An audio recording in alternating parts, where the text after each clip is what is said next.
كنا اتكلمنا عن الخديوي اسماعيل وإنجازاته، بس زي ما قلنا الحلو ما يكملش.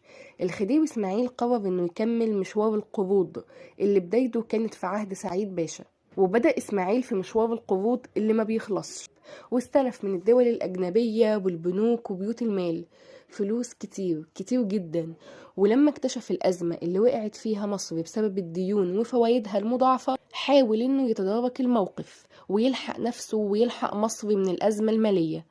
ولكن على مين؟ الدول الأجنبية الاستعمارية اللي ما صدقت يكون ليها سبب تتدخل بيه في شؤون مصر، ويكون ليها أسواق تشغل فيها فلوسها، خصوصا بعد الثورة الصناعية. وعشان كده مدوش للخديوي إسماعيل أي فرصة إنه يصلح الوضع المالي، وفي النهاية اتعزل الخديوي عن الحكم، ووقعت مصر في كماشة الديون. هل الخديوي إسماعيل طموحه كان إيجابي وفعلا خلى مصر زي الدول